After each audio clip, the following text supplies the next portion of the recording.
உனக்காக பிறந்தேனே எனதழகா, பிரியாம இருப்பேனே பகலிரவா.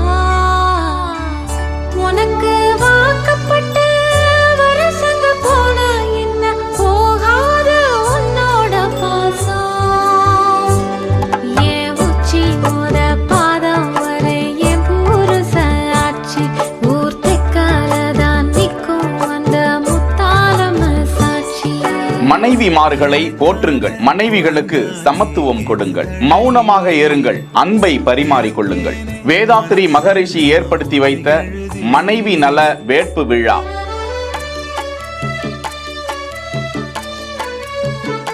வித்தியாசமாக நடந்திருக்கும் ஃபங்க்ஷன். எனக்காக பிறந்தாயே எனதழகி, இருப்பேனே மனசெல்லாம் பொன எழுதி. பழங்கொடுத்து கை கொடுத்து சண்டை சச்சரவெல்லாம் மறந்து அன்பை பகிர்ந்து கொண்ட கணவன் மனைவி தம்பதிகள்.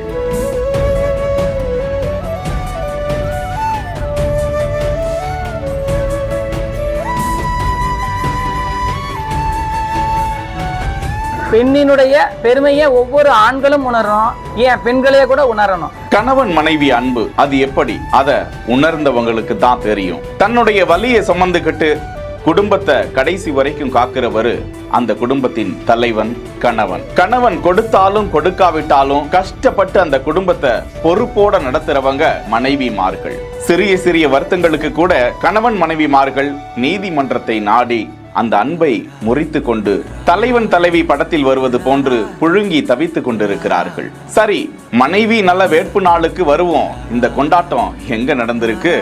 சென்னை பூவிருந்தவல்லி ஐயப்பன் ஆலய மண்டபத்தில் பிஜேசி தவ மையம் சார்பாக மனைவி நல வேட்பு விழா சூப்பர்வா நடந்திருக்கு.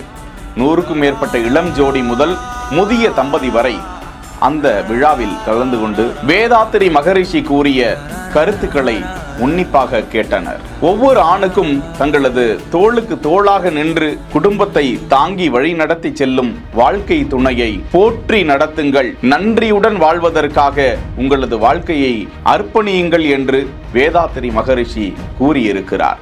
முக்கியமாக தியானத்தால் குடும்பத்தில் அமைதி பெறும், நன்மை ஏற்படும் என்று வேதாத்ரி மகரிஷி பதிவை செய்திருக்கிறார். முக்கியமாக கணவர்கள் மனைவிக்கு மரியாதை கொடுத்து நடத்த வேண்டும், சமத்துவத்தை பேண வேண்டும் என அன்றைய காலத்தில் வேதாத்ரி மகரிஷி பதிவை வெளியிட்டிருக்க, பல ஆண்டுகளாகவே மனைவி நல வேட்பு விழா இந்த அமைப்பினரால் இப்படி நடத்தப்பட்டு வருகிறது. குடும்பங்களுக்குள் அமைதியையும் நல்ல உறவையும் வளர்க்க நடந்திருக்கும் இந்த நிகழ்ச்சி வெகு பாராட்டை பெற்று வருகிறது. கணவன் மனைவி தம்பதிகள் ஒருவருக்கொருவர் மாலை மாற்றிக்கொண்டு பூ பழம் பரிமாறிக்கொண்டு தங்களது கரங்களை பற்றி கொண்டு அன்பை பகிர்ந்த அந்த காட்சி இருக்கே, இன்னைக்கு நீங்களும் வீட்டுக்கு போய் பூ பழம் மாலை மாற்றிக்கிட்டு கரங்களை பரிமாறிக்குவீங்களா? கருத்துக்களில் கதைப்போம். செய்திகளை வழங்குவோர் GT holidays, Medway hospitals, Prithvi இன்னர்வியர்ஸ்.